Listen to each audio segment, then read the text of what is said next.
아내와 저는 결혼한 지 8년이 넘었습니다. 연애 시절을 포함하면 12년 가까운 세월을 함께 보냈죠.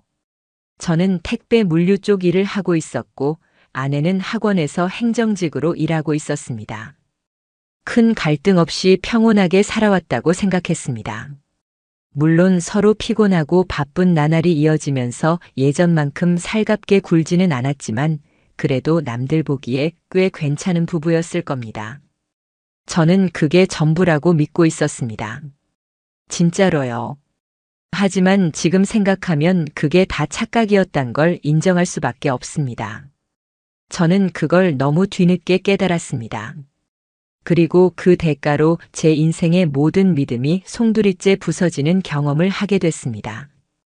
이 이야기를 꺼내는 것도 솔직히 마음이 너무 아픕니다. 너무나 생생하게 기억이 나고요. 아직도 꿈에서 그날의 장면이 떠오르면 밤중에 벌떡 일어나 이마에 식은땀이 맺힐 정도니까요. 그날은 여느 때와 다르지 않은 일요일이었습니다. 평소처럼 아내는 오전 수업이 있다고 나갔고 저는 집에서 빨래를 돌리며 정리하고 있었습니다. 침대 밑을 청소하다가 아내 차 키가 떨어져 있더라고요. 언제 또 흘렸나 싶어서 무심코 주워들었습니다. 그런데 그 순간 이상한 생각이 머리를 스쳤습니다. 사실 몇 주 전부터 아내가 차를 가지고 나갔다 올 때마다 차량 블랙박스가 꺼져 있었습니다. 처음엔 기계 문제려니 했는데 너무 자주 그러니까 이상하다는 생각이 들기 시작했죠. 저는 차 키를 들고 주차장으로 내려갔습니다. 사실 이게 뭔가 증거라도 나올 거라고 생각한 건 아니었습니다. 그냥 답답해서 그랬던 것 같습니다. 하지만 그 행동 하나가 제 인생을 완전히 뒤바꾸는 시작이 될 줄은 몰랐습니다. 아내의 차 안은 평소보다 깔끔하게 정리되어 있었습니다. 뭔가 치운 흔적이 있는 느낌이었죠. 대시보드 위엔 향수 냄새가 어지러울 정도로 강하게 퍼져 있었습니다. 저는 블랙박스 본체를 확인했습니다. 전원은 들어와 있었고 최근 영상들도 일부 저장돼 있었죠. 그런데 특정 날짜의 영상들만 통째로 비어 있었습니다. 날짜별로 보면 아내가 항상 수업 있다고 말하고 나갔던 날들이더군요. 그 순간 섬뜩한 느낌이 들었습니다. 하지만 바로 어제 촬영된 영상은 삭제되지 않은 상태였습니다. 어쩌면 최근 들어 실수로 삭제를 안 했을지도 모른다는 생각이 들었죠. 저는 곧바로 SD카드를 뽑아 집으로 올라가 노트북에 연결했습니다. 그 순간부터 저는 다시는 돌이킬 수 없는 진실을 향해 걸어가고 있었습니다. 영상은 오후 1시쯤 찍힌 거였습니다. 아내가 차를 몰고 외곽 쪽으로 빠져나가는 장면이었습니다. 그리고 어딘가 지하 주차장 같은 곳에 도착해서 주차하는 장면이 나왔죠. 저는 그때까지만 해도 그냥 친구를 만난 건가 생각했습니다. 그런데 영상이 계속 이어지고 있었고 블랙박스는 차 안의 소리도 고스란히 담고 있었습니다. 주차 후 약 2분 뒤 낯선 남자의 목소리가 들렸습니다. 너무 익숙하고 자연스럽게 조수석 문이 열리더니 남자가 차에 올라탔습니다. 영상의 얼굴은 안 보였지만 목소리는 또렷했습니다. 아내는 그 남자에게 아무렇지 않게 웃으며 말을 걸고 있었습니다. 마치 오래된 연인처럼 편하게 말이죠. 저는 그 순간 몸이 얼어붙었습니다. 심장이 미친 듯이 뛰고 손이 떨려 마우스를 제대로 클릭할 수조차 없었습니다. 더 끔찍한 건 그 후였습니다. 차 안에서 두 사람이 웃으며 대화를 나누다가 갑자기 분위기가 달라졌습니다. 남자가 아내를 부르더니 아내는 다정함이 섞인 웃음을 내뱉었습니다. 시간이 조금 지나자 숨소리가 점점 거칠어지고 말투가 달라졌습니다. 너무도 익숙한 제 아내의 목소리였습니다. 그런데 그 목소리는 사랑이 아니라 욕망에 젖어 있었고 제 아내가 낯선 남자와 몸의 대화를 하는 소리가 블랙박스 안에 고스란히 담겨 있었습니다. 저는 모니터를 멍하니 바라보며 머리를 감쌌습니다. 이게 뭐야? 이게 진짜 내 아내가 맞아? 믿고 싶지 않았습니다. 그 상황이 진짜일 리 없다고 생각했습니다. 그 어떤 드라마보다도 막장 같고 더러운 현실이 제 눈앞에 펼쳐지고 있었지만 저는 도망칠 수 없었습니다. 그 영상 안에서 아내는 제가 아는 사람이 아니었습니다. 너무도 타락한 모습으로 낯선 남자에게 몸을 맡기며 달콤하게 속삭이고 있었습니다. 당장 아내에게 전화를 걸고 싶었습니다. 당장 이 영상에 대해 따지고 싶었죠. 하지만 저는 아무것도 할 수 없었습니다. 눈앞이 캄캄해졌고 몸에 힘이 풀려 그대로 바닥에 주저앉고 말았습니다. 그날 저녁까지 저는 밥도 못 먹고 영상만 몇 번이고 돌려보며 그 소리에 귀를 틀어막고 울었습니다. 눈물이 줄줄 흘렀고 울분이 치밀어 올랐습니다. 도대체 내가 뭘 그렇게 잘못했길래 이런 일을 당해야 하나 억울하고 분했습니다. 아무도 믿을 수 없었고 세상이 무너진 기분이었습니다. 아내는 그날 저녁 평소처럼 돌아왔습니다. 아무 일도 없었던 것처럼 웃으며 문을 열고 들어왔죠. 저는 억지로 평정심을 유지하며 그녀를 바라봤습니다. 제 눈에는 그녀의 얼굴이 너무 낯설게 느껴졌습니다. 씻고 나와 거실에 앉은 그녀는 아무렇지 않게 오늘 일이 어땠는지 물었습니다. 저는 대답 대신 그저 고개를 끄덕였습니다. 속이 문드러지는 기분이었습니다. 저 사람의 입에서 지금 나오는 말들이 전부 거짓이라는 걸 알고 있으니까요. 밤새도록 저는 잠을 이룰 수 없었습니다. 이걸 어떻게 해야 할지 몰랐습니다. 당장 들이밀고 이혼을 요구해야 할지 아니면 더 증거를 모아야 할지 고민이 많았습니다. 하나 분명한 건 제 안에 뭔가 무너져 내리고 있었고 더 이상 전과 같은 일상은 불가능하다는 사실이었습니다. 다음 날 아침 저는 평소처럼 출근 준비를 했습니다. 아내는 아무렇지 않게 식사를 준비했고 저는 아무 말 없이 먹었습니다.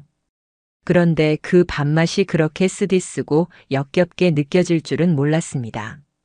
눈앞에 있는 여자가 전날 다른 남자와 차 안에서 사랑을 나눈 여자라는 사실이 머릿속을 계속 맴돌았습니다.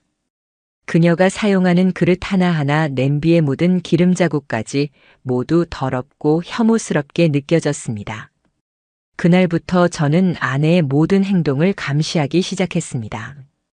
스케줄도 체크했고 전화 통화 시간도 조심스럽게 기록했습니다. 그런데 이상한 점은 생각보다도 많았습니다.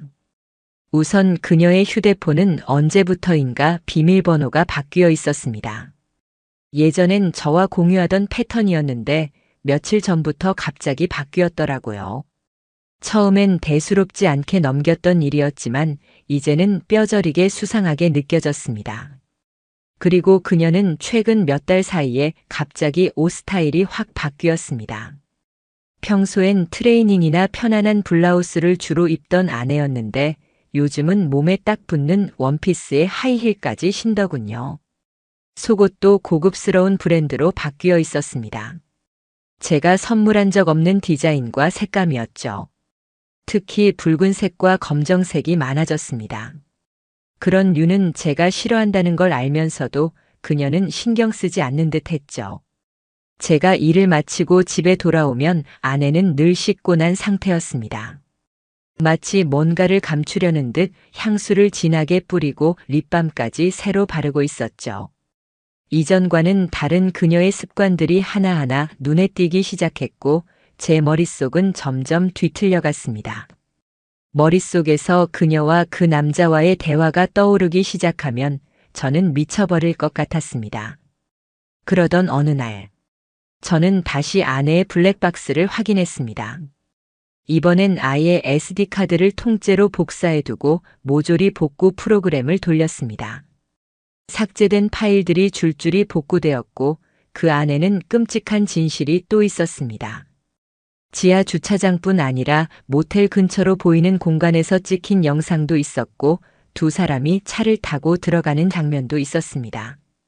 심지어 특정 날에는 같은 차량에 두 명이 동시에 타고 나갔다가 4시간 후에 다시 돌아오는 장면이 반복되었습니다. 그리고 결정적인 건 아내가 혼잣말처럼 남자와 통화하면서 오빠 오늘 진짜 미쳤었어. 차 안에서 나 처음이야라고 말하는 장면이었습니다. 저는 그 영상을 보며 이를 악물었습니다. 주먹을 쥔 채로 무릎을 쳐서 책상이 흔들렸고 화면에 커피가 쏟아졌지만 멈추지 않았습니다. 이건 단순한 외도가 아니라 뻔뻔한 기만이고 배신이었습니다. 저는 그날 밤 단 하나의 결심을 했습니다. 무조건 복수하겠다고. 그냥 넘어갈 수는 없다고. 그리고 단순히 이혼으로 끝낼 수는 없다고요.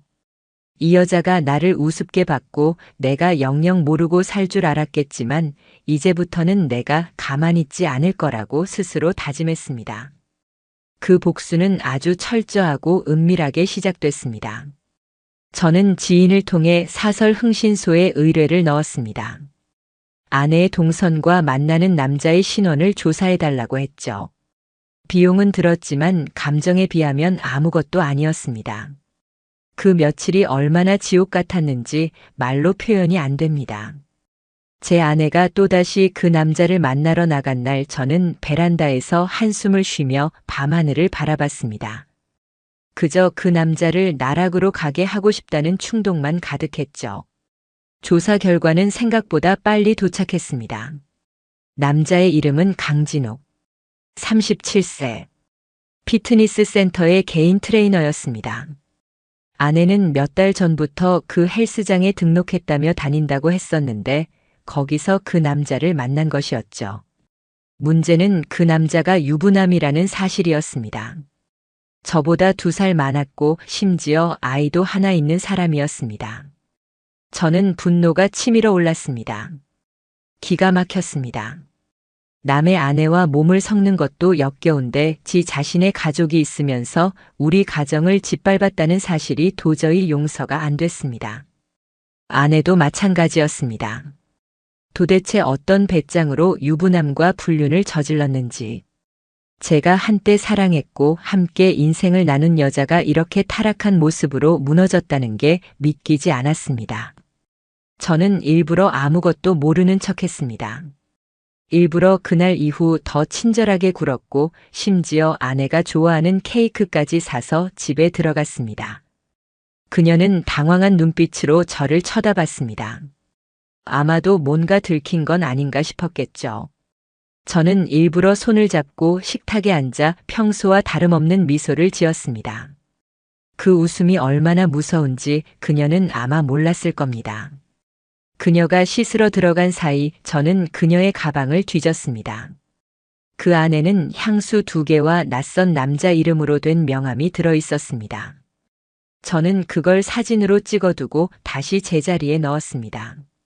그리고 서랍 속 다이어리를 펼쳤는데 거기에는 날짜와 시간이 적힌 메모들이 있었습니다.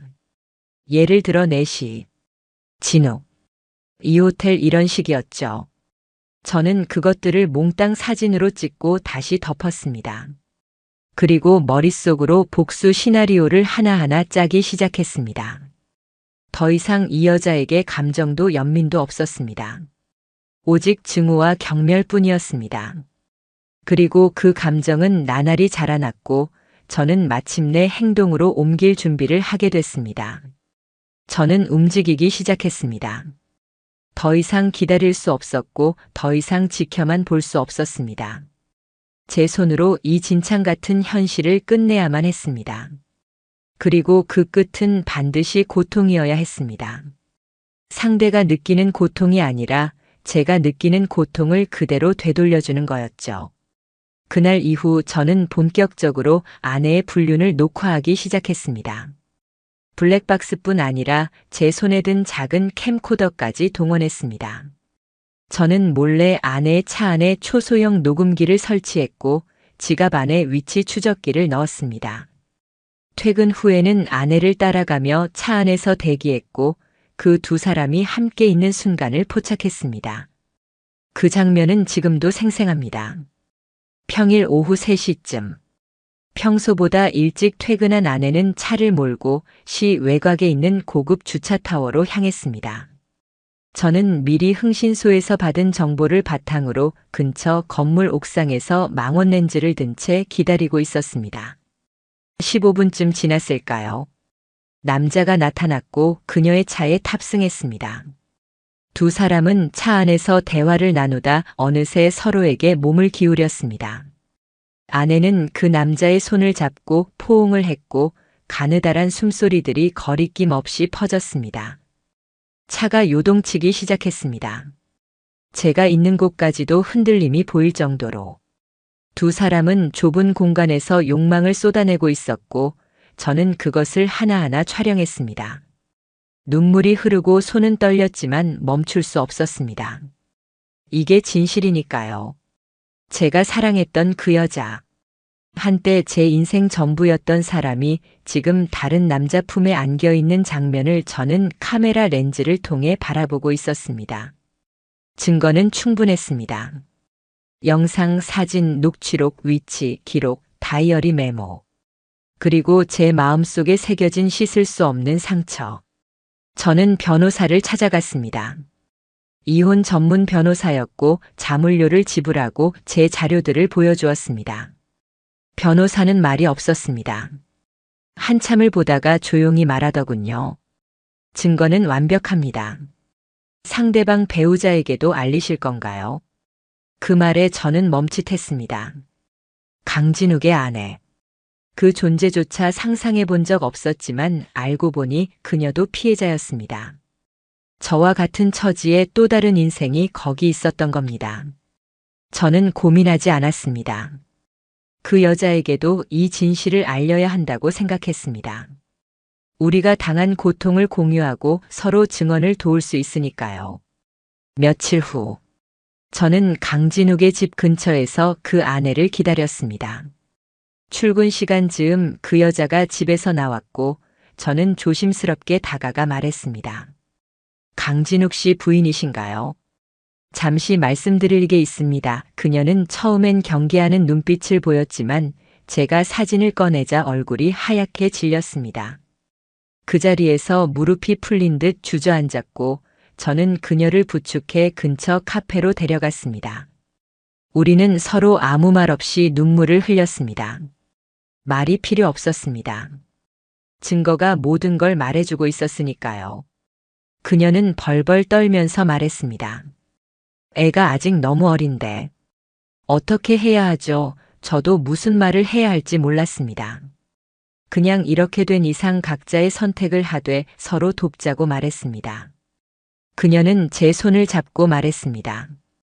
우리 같이 끝장냅시다. 그날 이후 우리는 함께 준비했습니다. 저는 아내 몰래 이혼 서류를 준비했고 그녀는 아이를 친정에 맡기며 심리 상담을 시작했습니다. 저희 둘은 법정에서 사용할 증거를 공유했고 변호사를 통해 강진욱과 제 아내에게 동시에 소장을 날리기로 계획했습니다. 복수는 개인의 감정이 아니라 절차와 법으로 응징하는 거라고 생각했습니다. 그리고 마침내 그날이 왔습니다. 저는 일부러 아무렇지 않은 듯 평소보다 더 다정하게 아내에게 말을 걸었습니다. 퇴근 후에는 꽃다발까지 사서 집에 들어갔죠. 그녀는 깜짝 놀랐습니다. 저에게 뭔가 잘못된 거냐고 묻더군요. 저는 웃으며 말했습니다. 그냥 너한테 고마워서. 나중에 알게 될 거야. 진짜 고맙다고. 그 말의 의미를 아내는 이해하지 못했습니다. 하지만 며칠 후 아침에 문 앞에 놓인 등기봉투를 열어본 그녀는 그제서야 상황을 알게 되었겠죠. 아내의 얼굴은 창백해졌고 저를 붙잡고 묻기 시작했습니다. 이게 뭐야? 무슨 짓이야? 당신 왜 이래? 저는 말없이 그녀의 손을 뿌리쳤습니다. 내가 뭘 했는지는 내가 제일 잘 알잖아. 이건 시작일 뿐이야. 아직 멀었어. 아내는 바닥에 주저앉아 흐느끼기 시작했습니다. 저는 거실에 걸려있던 결혼 사진을 내려 벽에 세워뒀습니다. 그 사진 속의 두 사람은 더 이상 존재하지 않았습니다. 그것은 위선이었고 환상이었고 결국 악몽이었습니다. 저는 그녀가 울든 말든 짐을 챙기기 시작했습니다. 그녀가 저지른 죄의 무게를 알게 될 때까지는 시간이 좀 걸릴 거라고 생각했습니다. 하지만 어차피 끝났습니다. 이제 이 연극은 내려올 시간이었습니다. 그날 이후 아내는 사람이 달라졌습니다. 매일같이 울었고 제 눈치를 살폈습니다. 평소 같았으면 불쌍하다고 느꼈을지도 모릅니다. 하지만 이미 감정이 다 사라진 상태였고 그저 그녀의 눈물은 가짜 같았습니다. 제가 봐버린 그 영상. 차 안에서 낯선 남자에게 사랑한다고 속삭이던 그녀의 얼굴이 제 머릿속에 각인돼 있었습니다. 그 영상 하나로 그녀의 모든 눈물과 사과는 값어치가 없어졌습니다. 소송은 동시에 진행됐습니다. 저는 이혼 소송과 함께 강진욱을 상대로 상간남 소송을 제기했습니다. 그의 아내 역시 함께 소송에 참여했죠. 처음엔 그 인간이 직접 제게 전화를 걸어왔습니다. 숨죽인 목소리로 이렇게 말하더군요. 진짜 죄송합니다. 제가 미쳤었어요. 한 번만 봐주시면 안 될까요? 저는 대답하지 않았습니다. 대답 대신 전화를 끊었고 곧바로 그의 번호를 차단했습니다. 법으로 끝내겠다고 결심한 이상 말이 필요 없었습니다. 법정에서 그와 마주칠 날만을 기다리고 있었죠. 재판날. 저는 양복을 단정히 차려입고 법원으로 향했습니다. 손에는 두꺼운 서류철을 들고 있었고 머릿속은 맑았습니다. 이번만큼은 제가 피해자라는 확신이 있었기 때문입니다. 법정에서 다시 마주한 아내의 얼굴은 초췌했습니다. 평소처럼 꾸미지 않은 민낯에 머리는 흐트러져 있었고 눈은 퀭했습니다. 그녀는 제 눈을 피하며 고개를 푹 숙이고 있었습니다. 판사는 사건 개요를 차분히 설명했고 양측의 변호사가 순차적으로 발언을 시작했습니다. 제 변호사는 준비해둔 증거들을 조용히 꺼냈습니다. 영상, 사진, 녹취, 다이어리 사본, 위치 기록. 심지어 아내가 남편을 속이고 남성과 주고받은 부적절한 문자까지. 증거물들은 일말의 여지도 없이 그녀의 외도를 증명하고 있었습니다. 아내의 변호사는 처음엔 감정 호소로 접근했습니다. 남편이 일에만 집중하고 부부간 소통이 단절되어 정신적으로 고립됐다는 이유. 그러나 판사는 가차 없었습니다. 그것이 외도를 정당화할 수 있습니까? 그 한마디에 모든 핑계가 사라졌습니다. 아내는 증인석에서 울기 시작했습니다. 마치 세상이 무너진 것처럼 흐느끼더군요. 하지만 그 눈물에도 저는 아무런 감흥이 없었습니다. 그 눈물은 그저 이 상황을 피하려는 몸부림일 뿐이었습니다. 제가 잘못했습니다. 제가 너무 외로워서. 하지만 남편을 미워한 적은 한 번도 없어요. 진심이에요. 그녀는 울부짖으며 말했습니다. 판사는 조용히 물었습니다. 피고는 남편이 아닌 다른 남성과 장기간 관계를 유지해왔고 심지어 차량 내부에서의 애정 행각 장면까지 녹화된 상태입니다. 그것이 진심이었다면 왜 남편을 기만했습니까? 아내는 입을 다물었고 흐느끼는 소리만 났습니다. 제가 마주한 그녀는 이제 아내도 아니고 여자로서의 존엄도 잃어버린 인간이었습니다. 강진욱은 더 비참했습니다. 법정에 들어선 그의 모습은 초라하고 구차했습니다. 평소엔 탄탄한 몸매와 당당한 태도가 그의 전부였겠지만 그날은 어깨가 처지고 눈빛엔 아무 힘도 없었습니다. 그의 아내 역시 변호인과 함께 증거를 제출했습니다. 제 영상과 사진 외에도 두 사람 사이에 오간 메시지들, 모텔 입실 기록, 심지어 헬스장 내 CCTV까지. 판사는 엄중하게 말했습니다. 두 사람은 각자의 가정을 파괴했습니다. 그것은 단순한 실수가 아니라 반복적이고 계획적인 행동입니다. 자녀를 둔 부모로서 책임감이 없었으며 피해자들에게 상처를 입힌 점에서 법의 엄정한 판단이 필요합니다. 그 말에 저는 안도의 한숨을 쉬었습니다. 드디어 이 악몽의 정당한 종지부가 찍히는 느낌이었습니다. 판결은 내려졌습니다. 아내와의 이혼은 정당하다고 인정되었고 양육권은 저에게 돌아왔습니다. 위자료는 아내가 저에게 3천만 원을 지급하고 강진욱은 2천만 원의 손해배상금을 지불하라는 판결이 나왔습니다. 동시에 두 사람 모두 저와 제 딸에게 일정 거리 이상 접근하지 말라는 접근금지 명령도 내려졌습니다. 그날 저는 법정을 나서며 깊게 숨을 들이마셨습니다. 하늘은 높고 파랗고 바람은 시원했습니다. 그렇게 맑은 하늘을 보는 건 오랜만이었습니다. 저는 그날 정장을 입고도 구두를 벗고 맨발로 공원 잔디밭을 걷고 싶을 정도였습니다. 그 정도로 마음이 후련했습니다. 그러나 완전히 끝난 건 아니었습니다.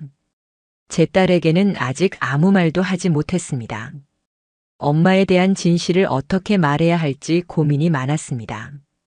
아이는 아직 너무 어렸고 저는 그녀에게 상처를 남기고 싶지 않았습니다. 며칠 후, 저는 아이를 데리고 가까운 바닷가로 여행을 갔습니다. 하늘 아래 아이는 신나게 뛰어다녔고 저는 그 모습을 가만히 바라봤습니다. 마음이 아리면서도 따뜻했습니다. 그 아이는 아무것도 모른 채 해맑게 웃고 있었습니다. 그리고 그 웃음은 제가 살아가는 이유가 되었습니다. 이혼이 확정되고 몇 달이 흘렀습니다. 모든 법적 절차가 끝난 후에도 제 마음은 여전히 어딘가에 멈춰 있었습니다. 하루아침에 모든 것이 무너졌고 저는 그 잔해 속에서 살아남아야 했습니다. 가장 힘들었던 건 일상이었습니다. 아무 일 없다는 듯 돌아가는 세상에서 혼자만 무너진 채로 서 있는 기분이었습니다. 아침이면 아이를 깨워 밥을 먹이고 학교에 보내야 했습니다. 밤이면 숙제를 봐주고 머리를 묶어줘야 했죠. 전에는 당연히 아내가 하던 일이었고 저는 그저 하루 일과를 마치고 돌아오는 사람이었을 뿐이었습니다. 하지만 이제는 달랐습니다. 모든 걸 혼자 감당해야 했습니다. 처음엔 어색하고 버거웠습니다. 아이 옷을 어떤 걸 입혀야 할지 몰라서 선생님에게 전화해서 물은 적도 있었고 장을 보러 갔는데 아무것도 사지 못하고 그냥 돌아온 날도 있었습니다. 하지만 점점 익숙해졌습니다. 하루하루 살아내는 게 익숙해졌고 아이와 함께 있는 시간이 많아지면서 전에는 느끼지 못했던 감정도 알게 됐습니다. 그중 가장 컸던 건 미안함이었습니다. 제 딸은 아무 잘못도 없었습니다. 그런데도 엄마와 떨어져 살아야 했고 말 못할 사정이 있다는 이유로 진실을 알지도 못한 채 지내야 했습니다. 어떤 날은 아이가 이런 말을 하더군요. 아빠, 요즘 엄마는 왜 연락도 없고 병원에서도 오래 있어?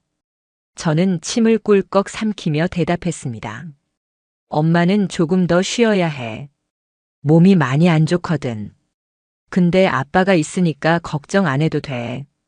그 말을 하면서도 속으로 피가 거꾸로 솟는 기분이었습니다. 모든 걸 숨겨야 했고 거짓말을 해야 했습니다. 그것도 내 아이에게. 하지만 그게 제가 선택한 길이었습니다. 진실을 말해봤자 아이에게 도움이 되지 않는다는 걸 저는 누구보다 잘 알고 있었으니까요. 어느 날 밤, 아이가 잠든 뒤 저는 휴대폰을 꺼내 블랙박스에 담긴 영상을 다시 꺼냈습니다.